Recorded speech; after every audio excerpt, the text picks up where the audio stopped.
Hi, and welcome to Opiate Prescribing, Safe and Appropriate Opiate Prescribing, hopefully. This is really meant for a medical doctor audience. It was initially intended for the physicians at a psychiatric hospital to meet our annual opioid training requirements. I did a quick off-the-cuff, faster version of this earlier just to get people enough to get through the quiz and to meet the minor and absolute minimum requirements. But this is going to be a longer talk, hopefully a better talk, for those of you who actually want to learn a little bit more about how to safely prescribe opiates or otherwise treat pain and avoid prescribing opiates. So the objectives are, we're going to go over the basic pharmacology of opioids and the concept of opioid equivalence. We're going to go over primary principles of pharmacological pain management, the differences in acute and chronic pain management, some options for opiate-sparing treatment options, risk factors for addiction to opioids and how to minimize that risk, and some strategies for how to deal with patients who are addicted to opiates and you still have to treat their pain. So first of all, some definitions. Pain.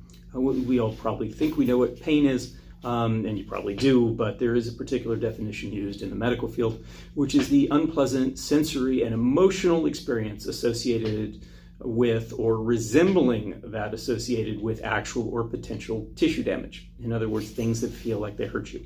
Of note, we feel pain, like when you pinch your cheek. There's no actual damage to the tissue underneath, even though it gets painful. It's the potential for damage that causes that particular sensation. Now, pain is often broken down into more complicated ways of looking at it, neuropathic versus other forms of pain, short-term, long-term, the myelinated versus unmyelinated pathways. That's a more advanced lecture. We just have to get the concept of what we're talking about when we're talking about pain. Like Humpty Dumpty said, when I use a word, it means precisely what I intend it to mean, neither more nor less. So specifically, when we talk about chronic pain, we're using the American Pain Association definition, which is greater than 3 months from the date of initial injury. Cancer pain is often treated and considered differently than non-cancer pain due to the assumption that tissue damage is ongoing and that chronic cancer pain is usually associated with a terminal outcome. There are variations in this and reasons that people do argue that cancer pain really shouldn't be treated differently, but it is. So an opiate is a derivative of the opium poppy that is in a way that's similar to opium. An opioid is any substance at all, whether synthetic or coming from the opioid poppy, that acts similar to opium regardless of the chemical origin. And we'll talk a little later how when we're talking about addiction, that pain medicine physicians and psychiatrists, which I am both, use the word dependence and abuse somewhat differently. So first of all, a little introduction to the history of opioids. So there's some of the oldest medications known.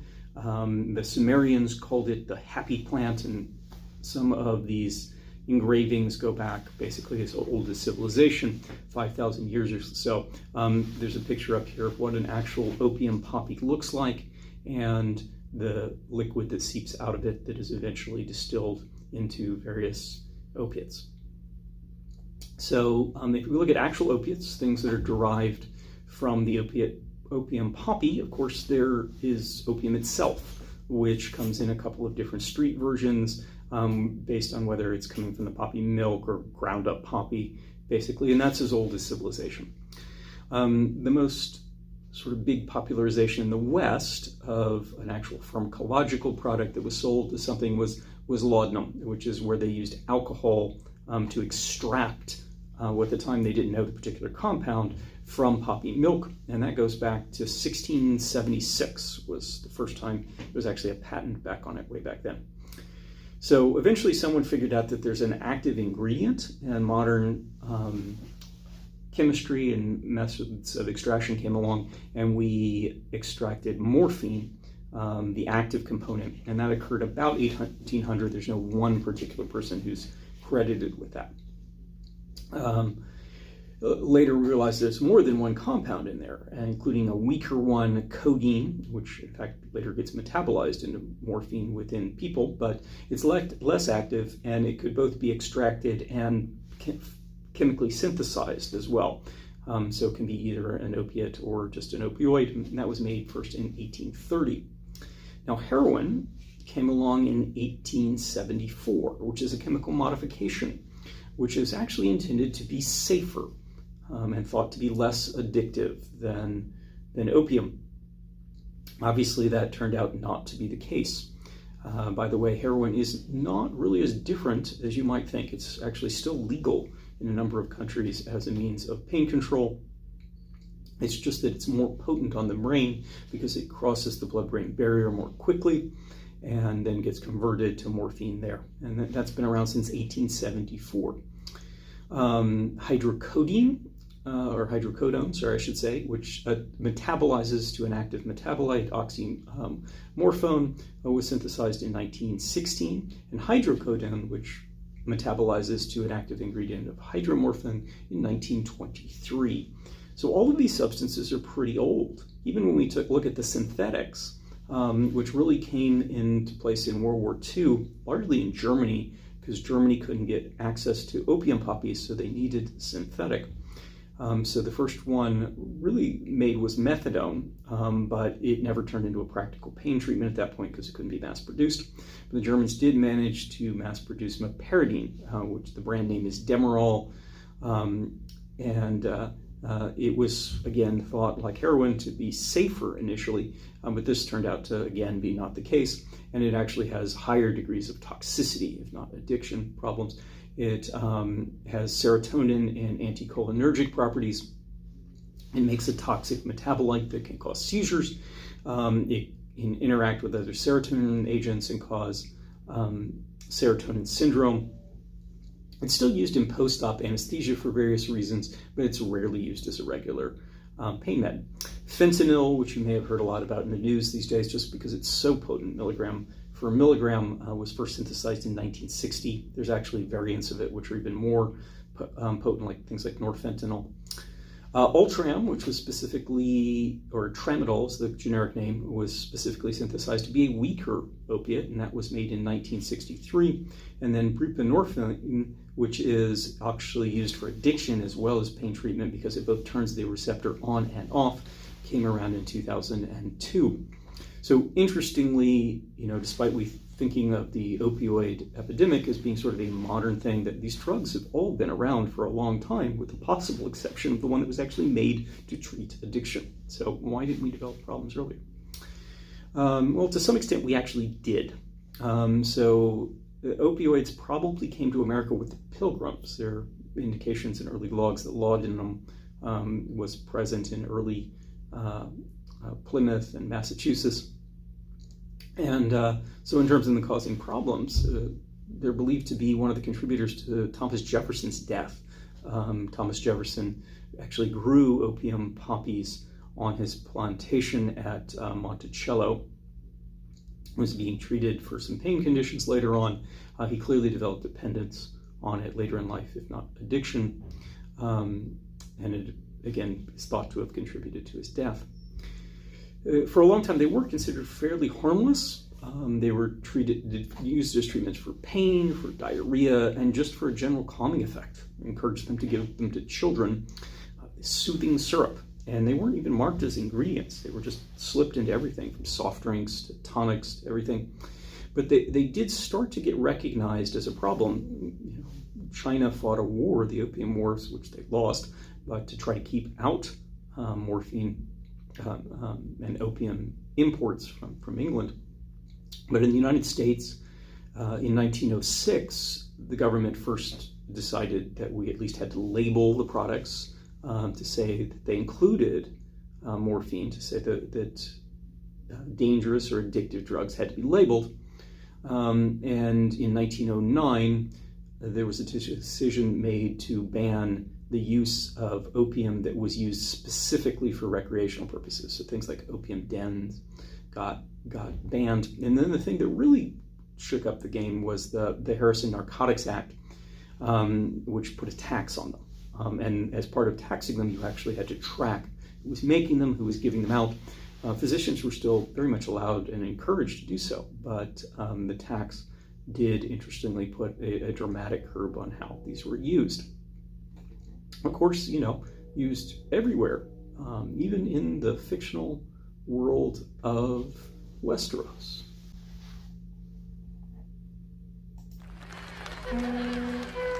Everyone knows all the world's a stage, but sometimes life can be pretty dramatic, and terrible pain is no laughing matter. That's why there's Milk of the Poppy. All natural Milk of the Poppy eases life's worst pains and lets you rest so your body can heal. Milk of the Poppy is not right for everyone. Talk to your maester about all of your health problems and any potions you take. Milk of the Poppy may interact with other medicines and cause serious and/or life-threatening events like low blood pressure and osteoporosis. Do not use Milk of the Poppy before riding a horse, helming a ship, operating siege equipment, or swimming. Do not warg while using Milk of the Poppy. If you have certain pollen allergies or are pregnant, you should not use Milk of the Poppy. Hallucinations and lucid dreams are common, as are dizziness, vomiting, diarrhea, and death. Milk of the Poppy may also cause numbness, headaches, drowsiness, drug dependence, fatigue, lethargy, constipation, insomnia, grogginess, rickets, sleepwalking, coma, and itchy rash. Ask your maester if Milk of the Poppy is right for you. Laugh at pain with Milk of the Poppy. If you can't afford Milk of the Poppy, the House of Black and White can help. Cersei, more wine! So anyway, obviously that's a joke on the Game of Thrones series. If you didn't see it, where the Milk of the Poppy opioids come up quite a lot. You might need them to deal with the last season. But apart from that use, it does sort of make fun of the modern opioid epidemic and some of the advertisements that ended up perhaps enticing us into some problems.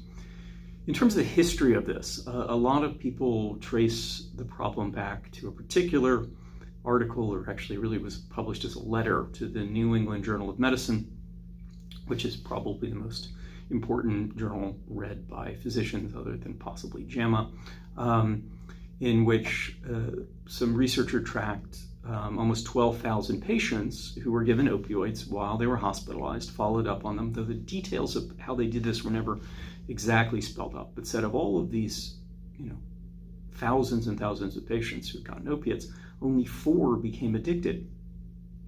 And there was another study that came out a few years later in the journal Pain, which is a little bit more specialized, but nevertheless had a big influence on pain medicine physicians, that said only 5% of users, even given chronic opioids sent home with them, developed problems over 4 years. And in all the cases that were in that study, all the problems occurred in patients who already had a history of addiction. So at least the narrative was spun that these drugs were quite safe, that our chance of addicting someone with them was exaggerated, at least when they were used properly for pain. It was widely considered true that opiate doses were just expected to increase over time, that there was no real upper limit to what we should be using with them, and that if a patient still had real pain, that they couldn't be addicted.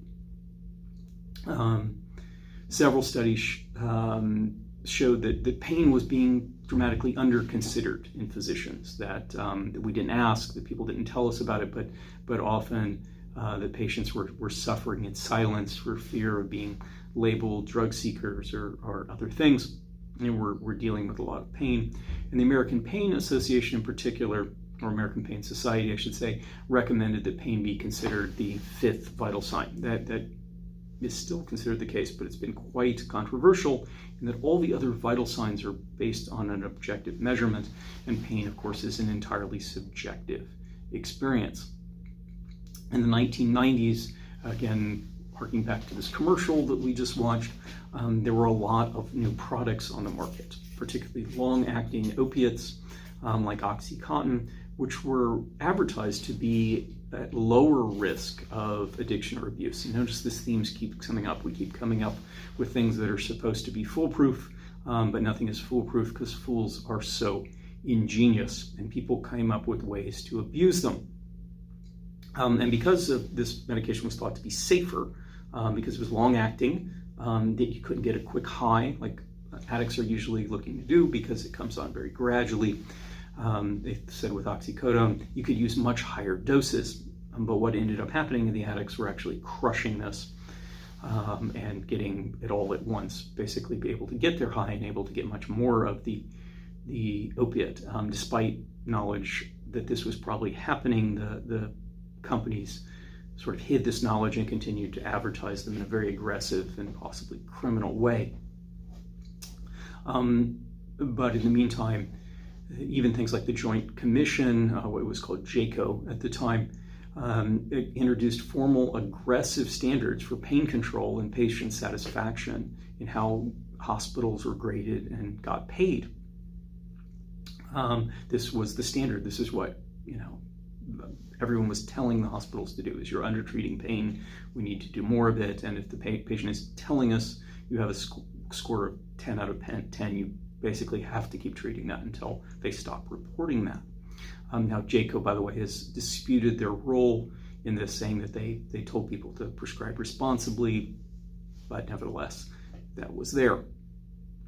So, despite all these things that were being sold as opiates are very safe and useful drugs, opiate prescriptions started to go up rather dramatically, about fourfold throughout the 90s. They peaked in 2012 at about 255 million prescriptions in the US in 1 year.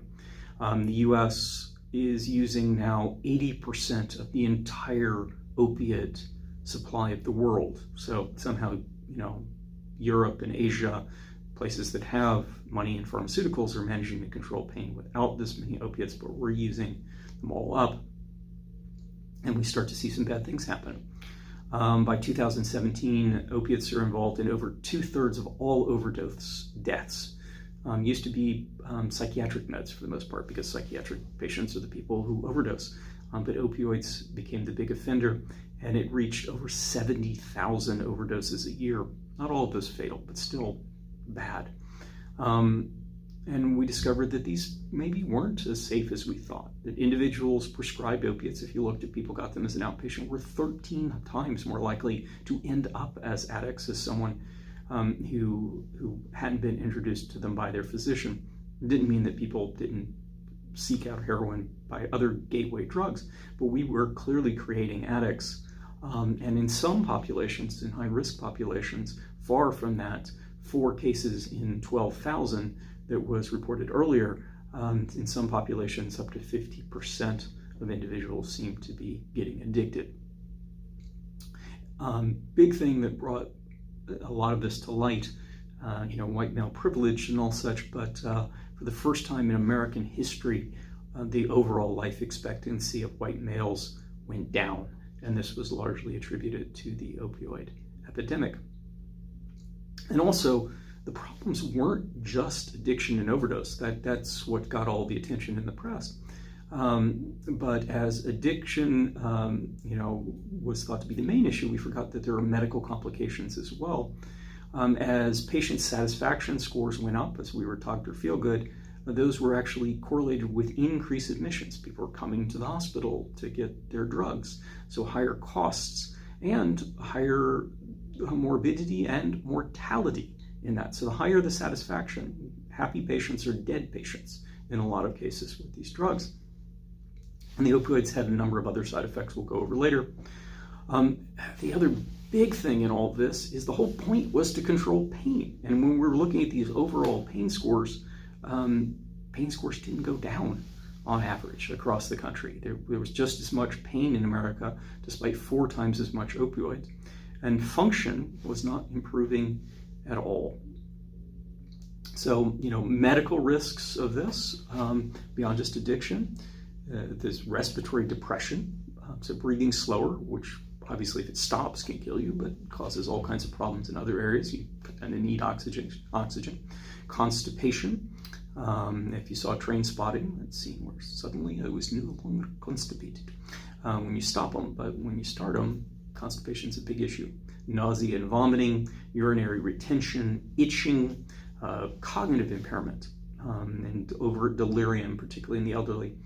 Tolerance, that these things kept going up and up and up, and that they can actually, in some cases, cause pain. Hyperalgesia, I'll get to that a little later. And that there are a number of drug interactions that could potentially make these medications of opioids more deadly, particularly benzodiazepines and alcohol. So it was really sort of a two-faced problem, or Janus-faced, if you want to consider the Roman god of looking in two directions, happy and sad at the same time. So there was still clearly a population, the older research wasn't wrong, that was undertreated for pain, that could use these safely, and they are very effective pain treatments, particularly for acute pain, post-surgical, and chronic cancer pain. They seem to be very effective in end-of-life care. But there was some evidence that for chronic pain, opioids were not any better than any other methods of pain control. People weren't getting better on this, and they came with all these other risks. So we knew that some people needed these meds, but some people they were bad for, and it was really hard to tell who was whom. So, a lot of physicians just stopped prescribing them, which then threw a lot of patients into need. But other physicians became Dr. Feelgoods and made a lot of money, but at the detriment of their patients. Some of those not on purpose, by the way. They just were trying to be sympathetic or still reading old information. So when should you use an opiate? Well, for short-term use, particularly in a controlled environment. That first study was not entirely wrong. The people who are given it inpatient, most people don't get addicted. A lot of us, probably if you look in your drug cabinet at home, you may have some opiates left over because you were given them after surgery or something and didn't use them all up. They're still useful as a backup when other methods fail, when function is clearly improving. Sometimes if a person just can't get up and go to work and you give them the opiate and clearly their life is getting better, that's a good use. So we'll talk about why it can still be dangerous. And in rapidly terminal cases in hospice, basically no one needs to suffer at the end of life. These medications can be very effective for pain control, particularly in that phase when you're not worried about addiction or in some cases even respiratory depression, where it might be a kindness. We're not going to prescribe them on purpose to try to kill someone, but where death would not be considered necessarily an adverse reaction for someone who is really suffering at the end. Now, the World Health Organization recommends a particular pattern for when opiates should be done, and stage 1 should be non-opiates. So in most cases, we should try something like a non-steroidal anti-inflammatory plus or minus an add-on medication, and I'll get to some examples of those later. But when we get into more severe pain, mild to moderate pain, to definitely start to use combinations. But when you get into very severe pain, acute pain right after surgery, things like that, to use an opioid plus or minus a non-opioid and adjuvants. We'll talk about what those are in a bit too. Now, which one to use?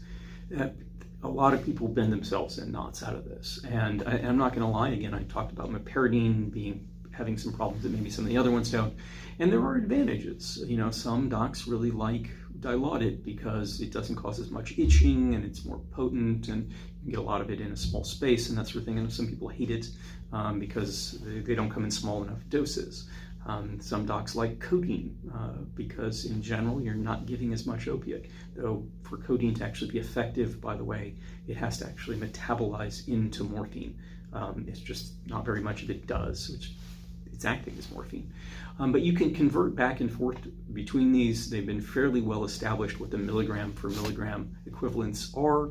So a milligram of codeine is equivalent of just 0.15 milligrams of morphine. Hydrocodone is about equivalent. Oxycodone, that says 1, but it should be 1.5. It's about time and a half as powerful. Hydromorphine is 4 times as powerful. Fentanyl really varies on the method of delivery. So it's not variable like dose to dose, but if you get it on a patch versus you get it under your tongue, it's quite different depending on how it's packaged. Now, methadone really is variable, day to day, person to person. And also for any of these drugs, if you give them intravenously, they're generally going to be more powerful than if you take them orally. There's a thing called first pass metabolism that chews up a lot of it. And if you directly inject them in the fluid around the brain and spinal cord, the cerebral spinal fluid, which can be done being pumps or intrathecal injections, they're vastly more potent. For anyone who's curious, by the way, just the conversion for places where heroin is actually legal and manufactured in a controlled way, 1 milligram of heroin is equivalent to about 3 milligrams of morphine. The problem is on the street, of course, who knows what the heck is in it. So the reason that there can be equivalence is that these all work really sort of in the same way. They all hit opioid receptors. There are 3 main ones of those. The mu opioid receptor was mu after morphine, the delta and the kappa receptors. The mu receptor really does almost everything that we think of as being involved in terms of opiates. So analgesia, the euphoria, the addiction aspect, the respiratory depression, and the GI slowing all are linked to this.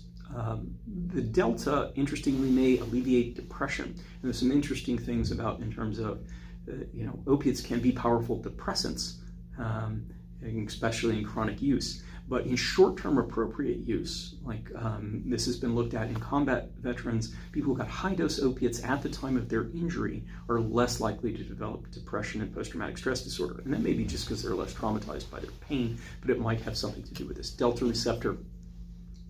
Kappa, we know less about than any of them. It seems to have some role in pain relief, but also can cause dysphoria, an unpleasant sensation associated, and increase urination. So remember, opiates as a whole called urinary retention. So kappa may sort of act as the opposite receptor to what they do for the most part. They're all G protein linked, basically block calcium from coming in, encourage potassium to come in through some indirect mechanisms, which hyperpolarizes the neuron, makes the neuron harder to fire. So if you've got a pain circuit, the signal's less likely to get propagated. They also directly interfere with particular other peptide neurotransmitters, such as substance P, which is involved in a lot of pain pathways and stimulates pain neurons. By the way, as a side note, in terms of what inherently in the body activates these receptors, it's still not definitively known. Endorphins were discovered a long time ago, proteins in the body that do activate some of these receptors, but they don't activate it very well. My former boss, Dr. Zadina, mentor of mine, discovered a compound called endomorphin, which he proposed is the endogenous opioid in the body because it binds to the mu receptor much more tightly than any other peptide, and it does seem to be present in the body, but it's a little controversial because no one ever managed to find a gene for this peptide. So the opiates do convert to one another, as I've implied. They have different active metabolites. A lot of them act as morphine. Codeine converts there, and there are a lot of different pathways by which they convert. So, and you may have different degrees of metabolism for those. So if notoriously in white women may have the inability to convert codeine to morphine. So you give them Tylenol 3s and they say this doesn't work. And you think, yeah, you're med seeking. Not necessarily. It may be that they don't have the enzyme to properly metabolize codeine into morphine. Vice versa, there are people who are fast metabolizers and therefore may be much more sensitive to side effects. You add other drugs, so psychiatric drugs, Prozac is a notorious P450 blocker, so in theory it could interfere with some of these drugs forming their active metabolites. Though interesting, there seem to be backup pathways, and at a practical level, the interactions between those psychiatric drugs and opiates has not been as dramatic as you might think based on the basic science. But because they are all subtly different, there are different classes, you develop tolerance to them in slightly different ways. I can say they're all equivalent, but if you're switching between one or the other, there's this general procedure for converting to what we call oral morphine equivalents. There's calculators for this now. Add it all up, and on the new form it'll tell you how much you need, but you should decrease because you may be more sensitive to the new one, and you can always go up, but if you've overdosed someone, obviously you can't go down. So in general, it's recommended for most cases to decrease by 20% when you first start on a new opiate versus whatever a person's been maintained on. Methadone's more complicated. I'm not going to go into that there. I'm just going to say use the calculators. You can get them for free often now off various app stores. So if you do need to start a treatment for acute pain, remember to begin with, for a lot of forms of acute pain, it's not entirely clear why one form of pain is different than the other, but there are a lot of studies that said, in particular, a combination of a non-steroidal anti-inflammatory like ibuprofen plus acetaminophen is as effective or more so than opiates just for the acute pain control. So that's often a good first step. You need to know what you're treating for that reason. Basically, an acute patient just comes in and said, I hurt where? Everywhere, or I hurt here. You got to figure out why, because you got to treat the underlying condition. Covering up pain can sometimes be covering up the cause of something that really needs to be treated, but also when you know what you're treating, you can treat the pain more effectively. If it's a pinched nerve, then we may be able to block that nerve. If it's something like trigeminal neuralgia, that responds very well to anti-epileptic medications. If it's migraines, there are other medications that treat it. So you have to know what you're treating. You should check for patterns of abuse. And basically this means do drug tests. And someone comes in and says, oh, this is a new pain, I need something, and they've already got opiates in their system. Maybe they've been going from doctor to doctor to get these. Check your databases in California, that's called Cures, to see if they've been going to other doctors. And I can't emphasize this enough, always go in with an exit strategy. Pain contracts are very popular these days, where people say, you will do this, we're going to use 30 tablets at the end, we're going to cut you off. And then the patient ends up saying, oh, my dog ate them, or I got to 30 and I still have horrible pain. And we end up violating those contracts, which actually puts us as a physician as liability. The patient actually can't be legally held to that contract, but we wrote the contract. We can be held liable if we told them we weren't going to give them more. If they violated this, and they violated, we gave them more. So you need to come in, okay, if you do X, Y, or Z, we're going to taper you down in this way. And no matter what, we're going to say, hey, we're only going to use these meds for so long that we're going to attempt a taper. Try to keep the dose low. Somewhat arbitrarily, various organizations have decided that 30 oral morphine equivalents a day is basically what should be our target, or lower. Be aware that combination drugs, these are classified more, well, I should say classified less stringently by the Food and Drug Administration than other opiates, out of the theoretical advantage that someone is less likely to abuse a drug when there's something else in there that they know will harm them if they use too much. Tylenol will kill you in overdose. So there's a lot of Tylenol combination drugs. Vicodin or Norco is hydrocodone plus acetaminophen. Percocet is oxycodone plus acetaminophen. Tylenol is codeine plus acetaminophen. Those are going to be the three that are available pretty much everywhere, including, if you're watching this from our hospital, those are what we've got. We don't really have much in the way of other options. The T3s or T4s, which only differ by dose, are going to be a little weaker than your Norcos, your hydrocodone plus acetaminophen, which are going to be a little weaker than your Percocets, which are oxycodone or acetaminophen. And the last two comes in either 5 or 10 milligrams of the opiate, respectively. There are other versions of these combination drugs. If it ends in set, it generally has acetaminophen in it, Tylenol. If it ends in dan, so like Percodan,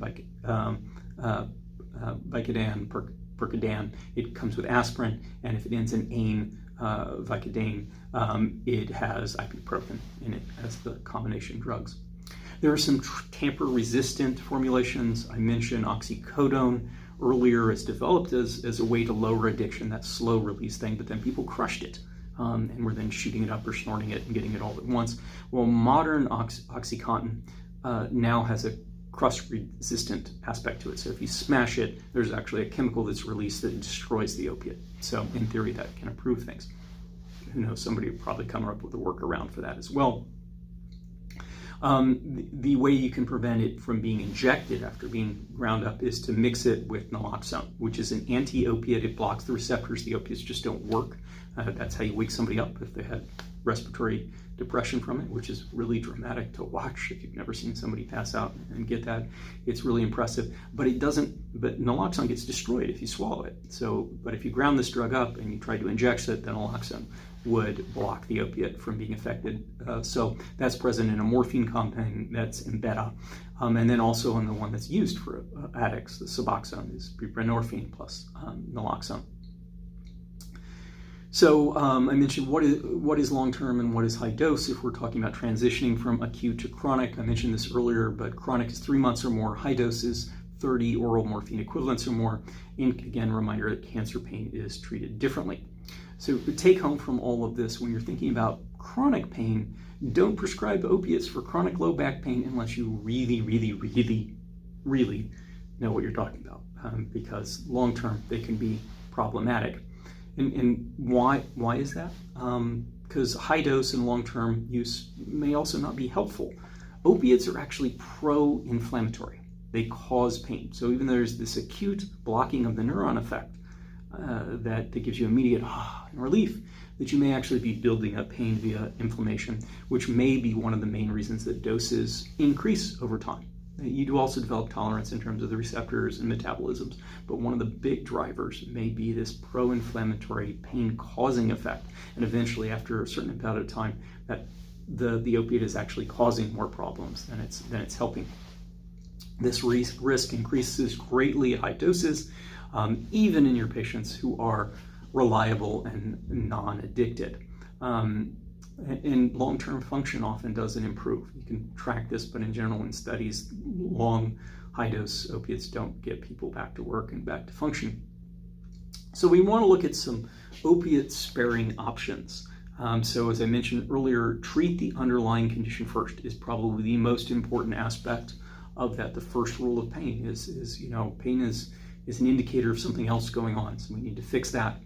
As part of that, a lot of the pain long-term is caused by atrophy, is that there was initial injury to the back, but now the back is so weak that everything strains us. So physical therapy and exercise are an important part of minimizing use of opioids, and exercise has some natural endorphin or endomorphin releasing effects that may help with pain as well.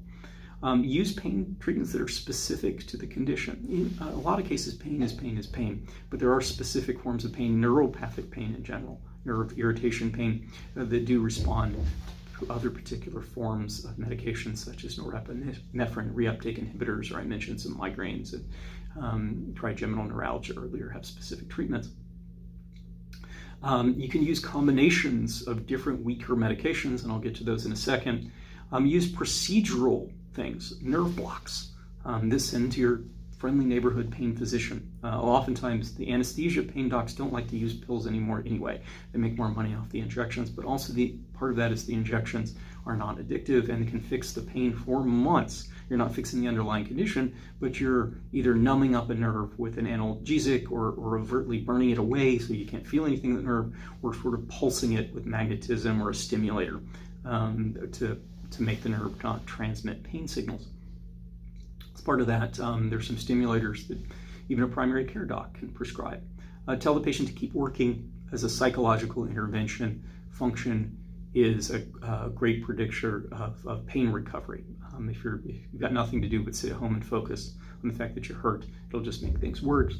And if a patient can't do that on their own, even if they can, therapy is always helpful. General therapy is helpful, but there are specific types of therapy interventions, psychotherapy interventions that have been shown to be effective for pain. So this is something that anyone can buy. You can prescribe them. It's generally often not worth it to go through insurance companies, though, because by the time the medical official version of these can be several $100s, and the patient's deductible may be as high as just going on Amazon, where you can often get one of these for $50 or something like that. I promise Amazon didn't pay me for that specifically. Order from whatever you want online. And then these procedural interventions. This is an interesting example because I did some research on it on post-traumatic stress disorder, how pain and psychological things often tie hand in hand and sort of spiral. So there's a bundle of nerves in the neck called the stellate ganglion.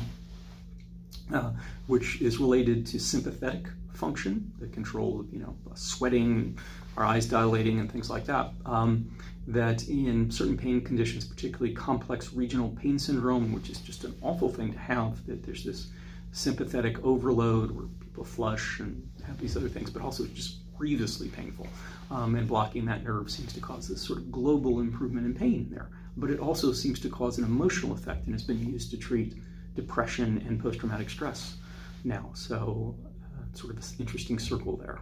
If you treat depression, you can treat the pain. If you treat the pain, you can treat the depression. And that also gets back to where I said treat the actual condition, make sure the patient isn't coming in seeking opiates because they're anxious or in pain.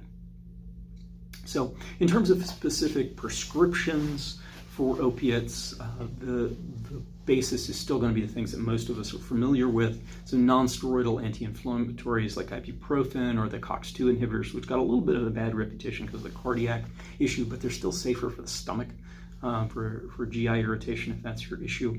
Or Ketorolac, Toradol is a super powerful NSAID that's considered as powerful as morphine, but you also got to remember that if you use it too long, it will punch a hole in your stomach. It highly predisposes towards ulcers. But the thing is about not just prescribing the opiate, the NSAIDs, but to maximize them. So if you're using ibuprofen, use the full 800 milligrams that you can prescribe as a physician, as opposed to just the 400 that a patient can buy over the counter, and combine them. You shouldn't combine two different NSAIDs, but you can combine an NSAID with acetaminophen, with Tylenol. Interestingly, no one's entirely sure of the mechanism of Tylenol. It's thought maybe to be through cannabinoid receptors. No one's sure, but it's clear they work through different mechanisms and they're synergistic. That Tylenol by itself can be fairly weak, Motrin by itself can be fairly weak, but if you combine them, they can be much more powerful together, often more so than an opiate.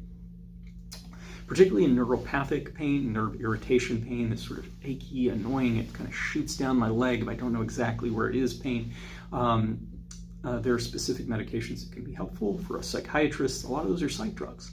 So norepinephrine drugs, the norepinephrine reuptake inhibitors like venlafaxine or desvenlafaxine or duloxetine Cymbalta was actually FDA approved for the treatment of pain. Just take into account when you do those, it takes about 2 weeks for those to kick in. So it's not like the NSAIDs or the opiates where you get immediate pain relief. So you have to kind of pre-treat and let the patient know it's going to take a while. The pain effects kick in before the emotional ones do, though, interestingly. Old tricyclics work for this as well, also norepinephrine drugs. The anti-seizure meds, particularly the gabapentinoids, have been very helpful for neuropathic pain. A lot of them get converted to harmless GABA, so you can use very high doses. Although do be a little careful in that there's some evidence that the cognitive impairment from opiates when you add a gabapentinoid may be worse. Not the risk of overdose and respiratory depression, but the risk of just feeling goofy and crashing your car might be higher if you're using gabapentin plus an opiate. Don't forget topicals, lidocaine, old things like Bengay, just anything that distracts from the pain can be very helpful. Muscle relaxants if there's spasms involved, Flexeril, etc. And then there are exotics. So cannabis.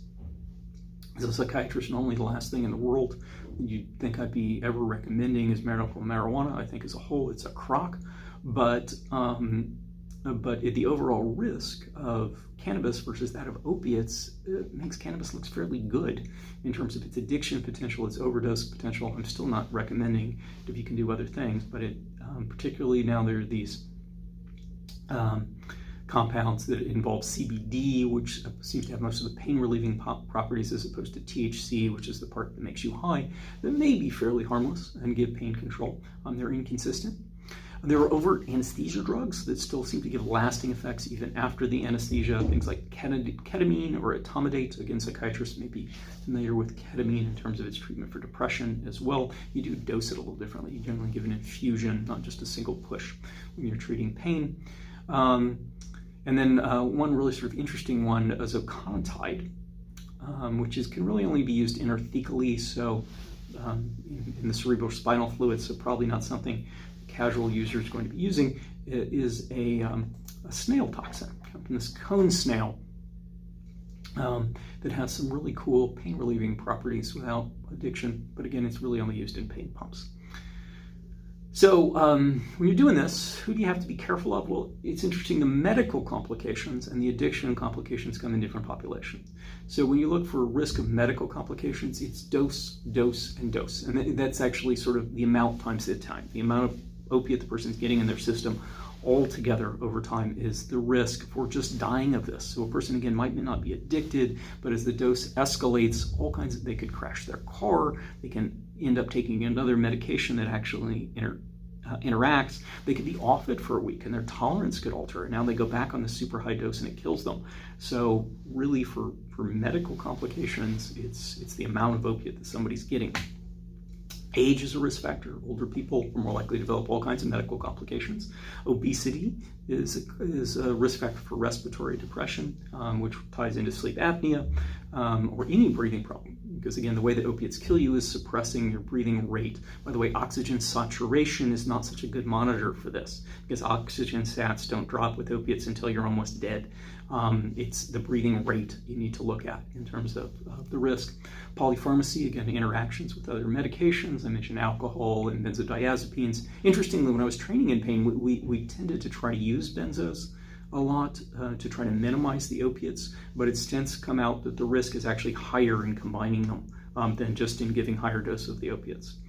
And then using two high-risk opiates as a whole, methadone and Maperidine account for much higher complication rates than other opiates. In general, they're equivalent, but again, these two can be dangerous. Don't use them unless you really know what you're talking about. A quick word on words, by the way, in terms of we're going to talk about addiction next. But addiction is a bit of a dirty word for reasons of stigma. Particularly psychiatry decided not to use it, in particular when we used our diagnostic and statistical manual. And instead, for years, we were using the term dependence, meaning that there is a physiological dependence that was actually considered a higher level of a problem than abuse. So anyone who just used it wrong was abusing it, but if someone who was, couldn't give it up, an abuser was someone who was using something and they shouldn't be, they should stop it and they haven't. Someone who was dependent is someone who is using it and can't. So sort of synonymous with addiction. But for pain medicine docs, and actually a lot of primary care docs as well, use dependence, and particularly in terms of opiates, in someone who really needs the drug. So they may not be an addict, but there's someone that if you took it away, they wouldn't be able to be functional. So we were using it almost in sort of opposite ways. Abuse we were using fairly similarly. Also other terms like diversion. Not everyone who is getting the opiate and using it wrong in psychiatry wouldn't count this as abuse. But for pain medicine, abuse also would include diversion, meaning you're getting it for the purpose of selling it, not really using it for your pain. So psychiatry now uses the term use disorder. So opiate use disorder or alcohol use disorder instead of alcoholism or addiction.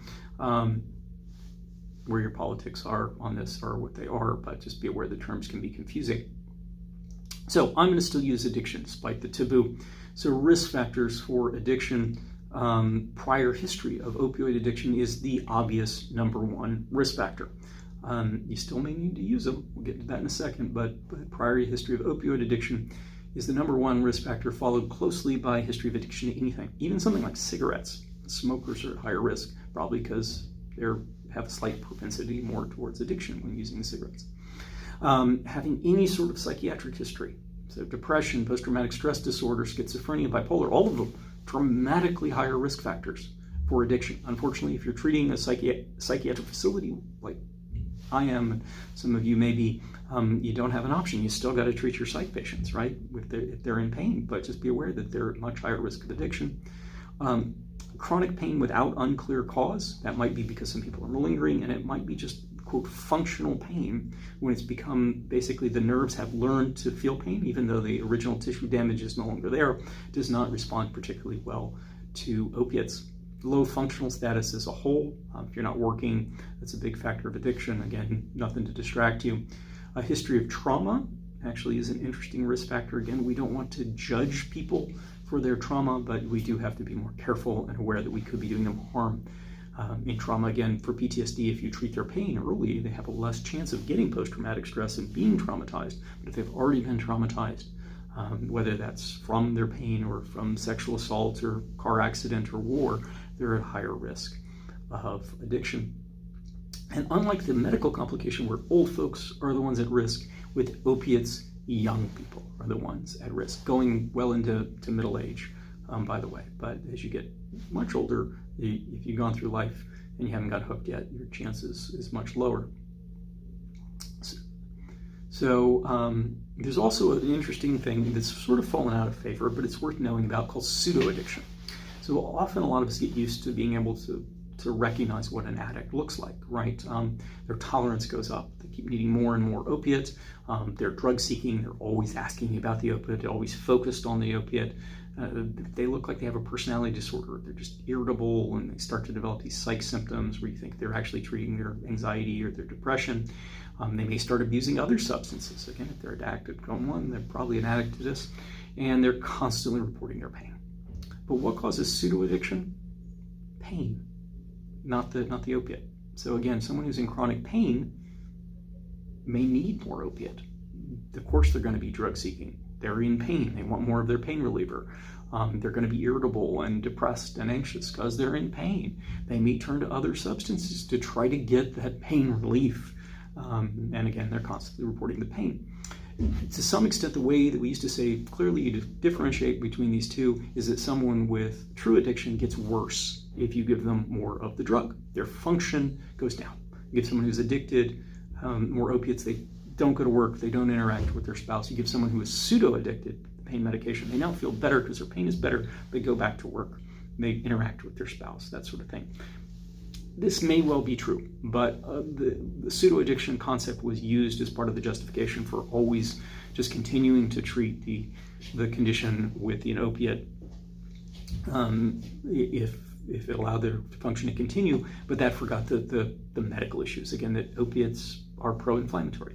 We actually may be causing their pain longer term, and they may actually do better even if they're pseudo-addicted, not truly addicted, in a taper. And we have seen this in the fact that when you taper chronic pain patients off the opiates, that it's quite frequent that they will report that at a bare minimum their pain is no worse than it was when they were taking these massive doses of opiates. So ways to minimize addiction, so treat the function, not the pain scale. JACO still makes us record pain scales on everyone. It doesn't allow us to use functional pain scales, but you should be measuring function. I like the Sheehan disability scale. It's got to be filled out by somebody else though. The patient wants the opiate, they're just going to tell you everything's great. So you got to be able to have a contract where you can get some information from them, things like pay stubs, things like that. And you go in telling someone this, I'm not treating your pain, I'm treating your function. And if I don't see you getting better, I'm not going to keep doing this, because the first rule of medicine is do no harm. And that takes a lot of the argument about addiction out of it. You're not accusing them of being an addict. You're not weighing on your own conscience about whether you're creating an addict. You're just saying, oh, look, I'm treating your function. And if your function is improving, I'll consider still using these medications. But if it's not, I won't. You need to know what you're treating, the condition, and you need to know who you're treating. Know your patients, spend some time with them, look for those signs of addiction. Verify, trust but verify, we say. So those random drug screens and controlled substance databases that you want to look to make sure they're not doctor shopping. And go in with an exit plan. Again, a taper plan to say, look, we're only going to use this for so long, we're going to get you down. For people who are on terrifying doses, like 1,000 oral morphine equivalents, that can seem overwhelming for a doctor who's not used to dealing with doses that high. But honestly, it's the last part that's the problem. At 500 oral morphine equivalents, the receptors are saturated. Going from 500 to 1,000 is giving you less bang for the buck than going from 5 to 10 by a long way. And how to have an agreement on what you're going to do this. A realistic agreement, something that you can actually enforce if they say they lost it.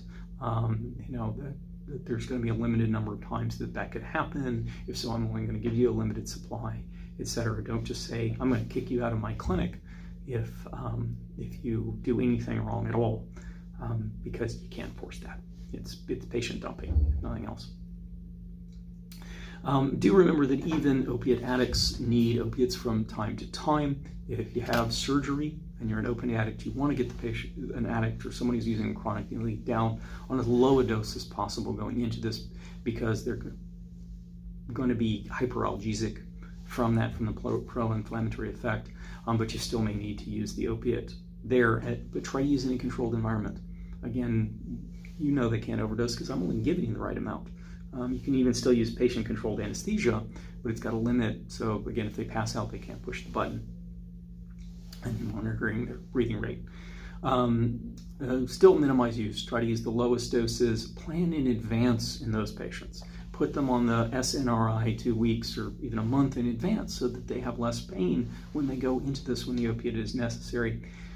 Do be aware of loss of tolerance, that before you may have somebody who needed a certain amount, but if you have tapered them down, or they're in the controlled environment, they haven't been using the heroin maybe that they were using, do warn them that if they go back out there, that using those high doses again could kill them.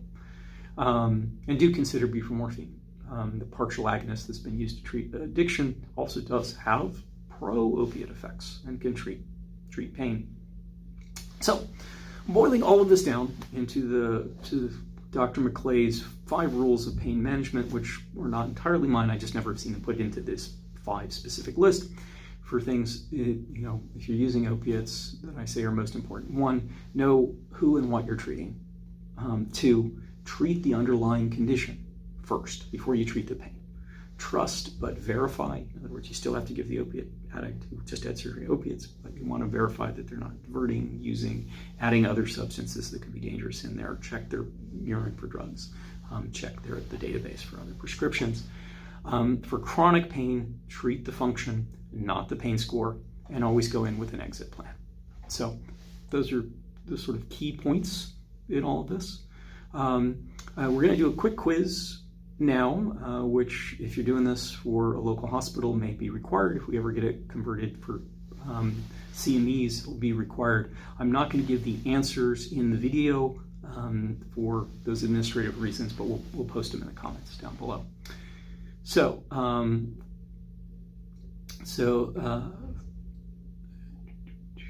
quiz. All of the above increase the chance of opiate addiction except A, history of prior addiction, B, a history of trauma, C, a history of mental illness, or D, maintaining employment despite opiate use. Question number 2. The first step in pain control should be A, starting an opiate, or B, starting an opioid, C, starting a non-steroidal anti-inflammatory, or D, treating the underlying condition that causes the pain. Question number 3. Except for cancer pain, opioids are generally to be avoided for chronic pain. Chronic pain is defined by the American Academy of Pain Medicine as A, pain that persists for 3 days beyond the inciting event, B, pain that persists for 1 month beyond the inciting event, C, pain that persists for 3 months beyond the inciting event, or D, pain that persists for 1 year beyond the inciting event. Next question. The most effective inpatient treatment for post-surgical pain in a patient addicted to opiates is A, an opioid, B, aspirin, C, a non-aspirin, non-steroidal anti-inflammatory, or D, a norepinephrine reuptake inhibitor. Use of opioids in chronic pain patients can be minimized by A, always starting a long-acting opioid first, B, always starting a short-acting opioid first, C, converting from a high-potency opioid like hydromorphine, aka Dilaudid, to a low-potency drug like codeine, or D, combining other pain treatments such as non-steroidal anti-inflammatories, Tylenol, and norepinephrine reuptake inhibitors. And the last question, one possible mechanism for why opiates become less effective or require higher doses over time. A, opioids are pro-inflammatory. B, every person who uses an opioid more than a year becomes addicted. C, opiates activate cannabinoid receptors. Or D, metabolism of opioids typically increases exponentially over time. All right, so again, I'll put the answers in the bottom, and hopefully we can get CMAs and you can get stuff knocked out.